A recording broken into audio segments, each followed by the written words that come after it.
తారకము అంటే ఇది అన్నమాట. తారకము అంటే వచ్చిపోయే శ్వాస. ఇది ఎట్లా నడుస్తుంది? ఏది ఫస్ట్ పూరకము, తర్వాత ఏంటంటే రేచకము, పీల్చటము విడవటము, తర్వాత ఆగటము కుంభకం. మనకు సంధ్యలో కూడా గాయత్రి మంత్రాల్లో కూడా అపానాయ స్వాహ, వ్యానాయ స్వాహ, సమానాయ ఇవన్నీ ఉన్నాయి. సృష్టిలో గొప్ప పరిపూర్ణ మానవుడు ఎప్పుడైతే పుట్టిండో ఋషులు మనకు సనక సనందం మహామునుల ఇది మనం పేర్కొంటాం. అప్పటిదే ఇప్పుడు అంతా వ్యాపించింది అనేక యోగుల ద్వారా. అంటే మరుగున పడినట్టు ఒక విత్తనం మరుగున పడి ఉంటుంది, కొన్ని వానకాలాలకు మొలకెత్తదు. కానీ ఏదో ఒక వానకాలంకు మళ్ళీ ఆ మర్రి గింజ ఎక్కడనో, ఏది కాలువలోనో ఇంటి మీదనో ఎవరు పెట్టమని ఒక డాబా మీద మలుస్తుంటుంది, కోట మీద ఏది రావి చెట్టు మలుస్తూ ఉంటుంది, ఎవరు నీళ్ళు పోయాలి, మనం నాటలే. అట్లాగే ఇది సత్యమైన జ్ఞానం. ఎందుకంటే పరమాత్మ సనాతన జ్ఞానం కాబట్టి ఇప్పుడు అంత వ్యాపిస్తూ ఉంది. దీనిని తారకము అంటారు. దీనిని సోహం, ఇది పీల్చటము వదలటము, బయటకు సో లోపలికి హమ్ అంటే దీని రకరకాలు. కొందరు లోపలికి హమ్ అని, హమ్ అని అంటే అక్కడ పరిపూర్ణత లేదు కదా, హమ్ అంటే సున్నా వస్తుంది. చివరికి ఏం కావాలంటే బీజరహితం అంటారు మన వాళ్ళు. అంటే చివరికి మన మనస్సు లయం అవటం. ఇప్పుడు సాంఖ్యము తారకం అమనస్కం. అమనస్కం అంటే మనసు లేకపోవటం. ఎప్పుడు ఉంటుందంటే ఈ సప్తచక్రాలలో మూలాధారం నుండి ఆజ్ఞ దాటినాక సహస్రారంలో మనకి అమనస్క స్థితి ఏర్పడుతుంది. మనసు ఉండదు. మనసు కూడా ప్రకృతి భాగమే. మనసు కూడా 25 తత్వాలలో అది జ్ఞానంలో 2వ తత్వము వాయుతత్వం. అందుకే వాయువులాగా మనసు కూడా చెల్బల్ అవుతుంటుంది. అంటే ఈ 3 స్టెప్స్లు అన్నమాట రాజయోగంలో. మనకి పతంజలి దీంట్లో కూడా సమాధి పాదము, కైవల్య పాదము అని 4 పాదాలు అట్లా ఉన్నాయి. అయితే అప్పుడు సాంఖ్యం అంటే మొదలు మన శరీరం ఏంటి, ఆత్మ ఏంటి. మన గీతాకారుడు అదే చెప్పాడు, ఆత్మకు నువ్వు చంపేదేం లేదు, అది ఎప్పటికైనా పోతుంది. అయితే ఇది మన సాంఖ్యము. తారకం అంటే నడిచే విధానం. మనము యోగాన్ని ఎలా అభ్యసిస్తున్నామో నడిచే విధానము.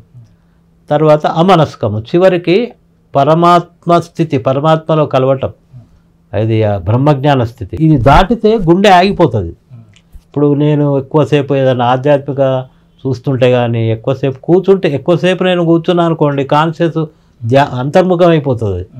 ఆ టైంలో హృదయం కూడా ఆగుతుంది. పరమహంసకి 18 సార్లు గుండె ఆగేదట. ఏది భావసమాధి స్థితి. అది భావసమాధి స్థితి, నిర్వికల్ప సమాధి. భావసమాధి స్థితిలో అనేక దర్శనాలు, అమ్మవారి దర్శనాలు కానీ, గొప్ప గొప్ప అంతర్లోకాల దర్శనాలు కానీ, వారి వివేకానందుడు వాళ్ళిద్దరి మధ్యన జరిగినప్పుడు అనేక ఆయన జన్మరహస్యాన్ని అట్లనే తెలుసుకుంటాడు ఆయన. ఈ రకంగా అలా నిర్వికల్ప సమాధి. ఇది అమనస్కము అంటే మనసు లేకపోవడం అట్లా. అంటే దీంట్లో 3 స్టెప్స్ ఉంటాయి. మనకి గీతలో కూడా చక్కగా చెప్పాడు ఆయనే. ఏది యుక్తాహార విహారస్య యుక్త చేష్టస్య కర్మసు యుక్త స్వప్నావబోధస్య యోగో భవతి కశ్చిన.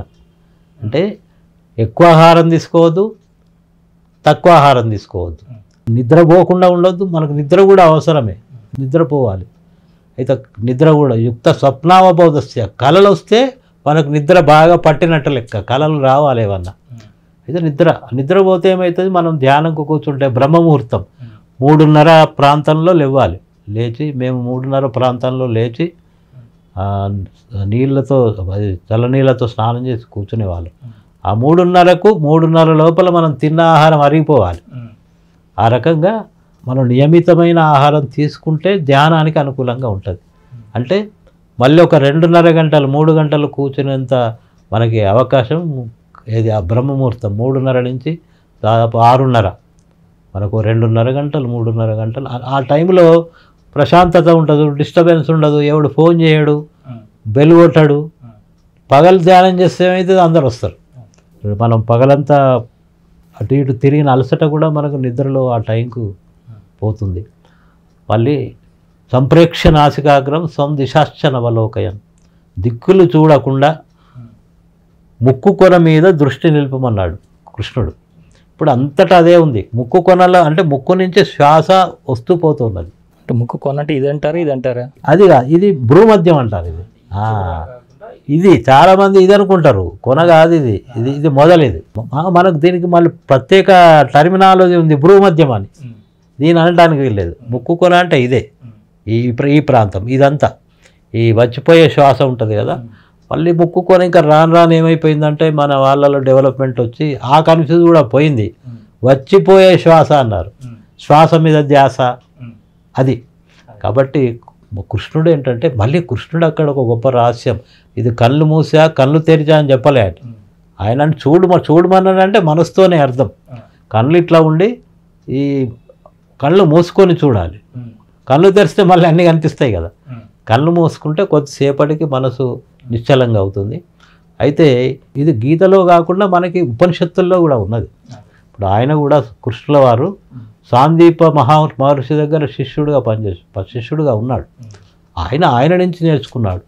ఇప్పుడు దాంట్లో మన గీతలో ఎండింగ్లో కూడా ఉపనిషారము, ఏది యోగము, వేదాంతము, బ్రహ్మ విద్య అని ప్రతి అధ్యాయంలో సమాప్తం అని ఉంటుంది. అంటే భగవద్గీత అంటే ధ్యానం ఎవరైతే బాగా చేస్తారో వాడు నిత్యకర్మలు కూడా బ్యాలెన్స్ మైండ్ అవుతుంది. వాడి బ్యాలెన్స్ బాగా, బుద్ధి బాగుండి అన్నీ కారుకు బ్రేకులు సరిగా ఉండాలి. కారు బాగా వచ్చిన వాడు ఏది మహారథి అంటారు. మనకి మహాభారతంలో ఏకరథుడు, ద్విరథుడు, మహారథుడు, అర్ధరథుడు అని కూడా ఉన్నాయి. ఇప్పుడు కృష్ణుడు కానీ అర్జునుడు కానీ ఉత్తర కుమారుడు అశ్వత్థామ వీళ్ళంతా మహారథులు. మనం ఎప్పుడు మహారథులం అవుతామంటే ఈ రథానికి, శరీరమైన రథానికి ధ్యానం చేయటం వల్ల మనసు నిలకడగా అవుతుంది. అందుకని విశ్వనాథ్ సత్యనారాయణ గారు 1000 పడగల్లో జ్ఞానపీఠ మనసు గుర్రము రోరి మనిషి, మనసు కళ్ళెము బట్టు మనిషి అన్నాడు. ఈ మనసు అనేది గుర్రం లాంటిది. అందుకని గుర్రంకి ఏం చేస్తారు, ఇక్కడ గంతలు కడతారు. మనకు గంతలు లేవు, మనం ఇవన్నీ చుట్టుపక్కల అన్నీ కనిపిస్తూ ఉంటాయి. ఆ రకంగా ఏంటంటే మనసు కంట్రోల్ కావాలంటే శ్వాస కంట్రోల్ కావాలి. ఒకడు భయంతో పరిగెత్తుతాడు, శ్వాస స్పీడ్గా ఉంటుంది. వానికి వస్తేపు కూర్చున్నబెట్టి నీళ్ళు ఇచ్చామనుకోండి శ్వాస కంట్రోల్కి వస్తుంది. శ్వాస కంట్రోల్కి వస్తే మనసు కంట్రోల్కి వస్తుంది.